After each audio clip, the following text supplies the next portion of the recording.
दोस्तों क्राइम और thriller series के बारे में हमने बहुत सारी बातचीत कर ली है, लेकिन दोस्तों आज के इस काउंटडाउन में हम बात करने जा रहे हैं कुछ ऐसे सीरीज के बारे में जो कि कामसूत्रा के हर एक लेवल को क्रॉस करती है। यानी कि इन सीरीज में आपको कुछ ऐसे सेक्सुअल दृश्य नजर आने वाले हो जाते हैं जो कि हो सकता है कि आप सभी के साथ देखना बिल्कुल ही पसंद ना करें। तो दोस्तों समय की बर्बादी ना करते हुए चलिए जानते हैं कि कौन कौन से ऐसी इंटरेस्टिंग हिंदी वेब सीरीज और हिंदी डब्ड वेब सीरीज है आज के हमारे इस काउंटडाउन में, जो कि लगभग सर्टिफाइड सीरीज की कैटेगरी में चली आती है। नंबर 5 पर है अंधेगम वेदागम। दोस्तों ये पूरी की पूरी सीरीज बेस्ड है adventure, action and thriller activity के ऊपर। दोस्तों इस सीरीज की स्टोरी की अगर हम बात करें तो स्टोरी सच में माइंड ब्लोइंग है। सीरीज की स्टोरी की शुरुआत होती है कटिका से, जो कि बनारस पहुंचती है अपनी माँ की अस्थियों को गंगाजल में बहाने के लिए। लेकिन वहां पर जाते ही वो एक साधु से मिलती है और वो साधु उसे एक किताब देता है और वो साधु किताब देते वक्त ये भी बोल देता है कि इस किताब को किसी भी तरह से वो कर्नाटका पहुंचा दे। और कटिका की जर्नी वहीं से शुरू हो जाती है। कटिका लास्ट तक इस किताब को कर्नाटका पहुंचाने में कामयाब हो पाती है या फिर नहीं हो पाती है, ये तो आपको इस सीरीज को देखने के बाद ही पता चलने वाली है। इवन इस पार्सल के पीछे एक अच्छी खासी मिस्ट्री भी छिपी हुई है और यही मिस्ट्री इस सीरीज को बहुत ही ज्यादा इंटरेस्टिंग बना देती है। सीरीज की 7th एपिसोड में आपको मेल न्यूडिटी भी नजर आती है। इवन इस सीरीज में कुछ ऐसी भी सेक्सुअल चीजें नजर आती है आपको, जो कि हो सकता है कि आप सभी के साथ देखना बिल्कुल भी पसंद ना करें। इसकी IMDb रेटिंग है 10 में 8.5। इसे चाहे तो आप देख सकते हैं ZEE5 पर। नंबर 4 पर है इश्क गुनाह। दोस्तों ये पूरी की पूरी सीरीज बेस्ड है क्राइम एंड थ्रिलर एक्टिविटी के ऊपर। इस सीरीज की हर एक एपिसोड सच में बहुत ही ज़्यादा यूनिक कॉन्सेप्ट के ऊपर बनाई गई है। सीरीज की खास बात यह है दोस्तों कि इस सीरीज के टोटल 5 एपिसोड रिलीज किए गए हैं और पांचों ही एपिसोड में आप नई नई कहानियाँ और नए नए कैरेक्टर से इंट्रोड्यूस होते हैं और हर एक कहानी सच बताओ तो बहुत ही ज़्यादा यूनिक कॉन्सेप्ट के ऊपर बनाई गई है। एटलीस्ट इसकी एक भी एपिसोड आपको किसी भी जगह पर पकाने वाली तो बिल्कुल भी नहीं होगी। सीरीज की हर एक एपिसोड में आपको कुछ ऐसे दृश्य नजर आने वाले हो जाएंगे जो कि हो सकता है कि आप अपने फैमिली के साथ तो देखना बिल्कुल भी पसंद ना करें। इसकी IMDb रेटिंग है 10 में 7.2। इसे चाहे तो आप देख सकते हैं हंगामा ओरिजिनल पर। नंबर 3 पर है स्वीट पी। दोस्तों ये पूरी की पूरी सीरीज बेस्ड है crime thriller and mystery activity के ऊपर।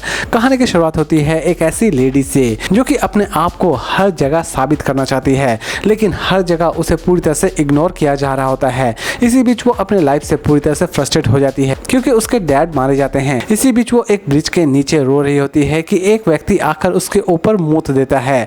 इन दोनों में बहस हो रही होती है कि अचानक से ही ये लेडी उस आदमी को मार देती है। जिस दिन से वो लेडी उस इंसान को मारती है उसी दिन से वो अपने आप को बहुत ही ज्यादा रिलैक्स फील कर रही होती है। इसके बाद से शुरू होती है उसकी किलिंग जर्नी और लास्ट तक ये लेडी कितने सारे मर्डर्स करती है अपने आप को संतुष्ट करने के लिए, ये तो आपको इस सीरीज को देखने के बाद ही पता चलने वाली है। सीरीज के कॉन्सेप्ट दोस्तों बहुत ही ज्यादा यूनिक है। सीरीज में यूं तो किसी भी तरह की कोई न्यूडिटी आपको नजर नहीं आने वाली होगी, लेकिन इस सीरीज में आपको सेक्सुअल चीजें बहुत सारी नजर आने वाली होंगी। इसे अभी तक दोस्तों हिंदी में रिलीज नहीं की गई है, लेकिन इसे बहुत जल्द हिंदी में भी अवेलेबल कर दी जाएगी। इसकी IMDb रेटिंग है 10 में 7.2। इसे चाहे तो आप देख सकते हैं जियो सिनेमा पर। नंबर 2 पर है द लास्ट नाइट एट टेरामोर बीच। दोस्तों ये पूरी की पूरी सीरीज बेस्ड है suspense, mystery and thriller activity के ऊपर। दोस्तों इस सीरीज की थ्रिलिंग एक्टिविटी की अगर हम बात करें तो दोस्तों इस सीरीज की थ्रिलिंग एक्टिविटी की अगर हम बात करें तो दोस्तों ऐसी थ्रिलिंग एक्टिविटी शायद आपने पहले कभी ना देखी हो।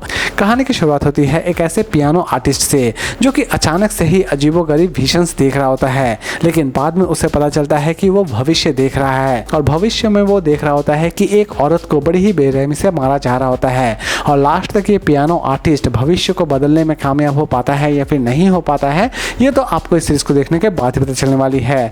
सीरीज में दोस्तों बहुत सारे ऐसे दृश्य आपको नजर आने वाले हो जाएंगे जो कि हो सकता है कि आप अपने फैमिली के साथ तो देखना बिल्कुल भी पसंद ना करें। इसे हिंदी और इंग्लिश दोनों लैंग्वेज में ही रिलीज की गई है। इसकी IMDb रेटिंग है 10 में 6.5। इसे चाहे तो आप देख सकते हैं नेटफ्लिक्स पर। नंबर 1 पर है ब्यूटी इन ब्लैक। दोस्तों ये पूरी की पूरी सीरीज बेस्ड है थ्रिलर एंड मिस्ट्री एक्टिविटी के ऊपर। इस सीरीज की स्टोरी हो सकता है कि आपको स्टार्टिंग में बहुत ही ज्यादा पका दे, लेकिन यकीन मानिए दोस्तों इसकी एपिसोड 2 से ये पूरी की पूरी सीरीज एक अलग ही ट्रैक पकड़ लेती है और ये सीरीज पूरी तरह से एक इंटरेस्टिंग सीरीज में कन्वर्ट हो जाती है। कहानी की शुरुआत होती है एक स्ट्रिपर से जो कि अपनी स्ट्रिपर की दुनिया पूरी तरह से छोड़ना चाहती है। इसी बीच वो एक अमीरजादे की चमचागिरी कर ही रही होती है और दूसरे ही सीन में हम देख रहे होते हैं कि उसी की पत्नी एक राह चलते इंसान को कुचलकर चली जाती है अपने गाड़ी के नीचे और कहानी यहीं से एक अलग ही ट्रैक पकड़ लेती है। कंप्लीट सीरीज में इसी एक्सीडेंट की मिस्ट्री को सॉल्व करने की कोशिश की जाती है। इवन इस सीरीज में आप बिजनेस को लेकर एक अच्छा खासा थ्रिल भी एंजॉय करने वाले होते हैं। सीरीज की हर एक एपिसोड आपको परफेक्ट लगने वाली होगी। इसे हिंदी और इंग्लिश दोनों लैंग्वेज में ही रिलीज की गई है। इसकी IMDb रेटिंग है 10 में 5.7। तो दोस्तों उम्मीद करता हूँ कि आज का ये काउंटडाउन आपको पसंद आया होगा। तो फिर मिलते हैं एक नई वीडियो के साथ।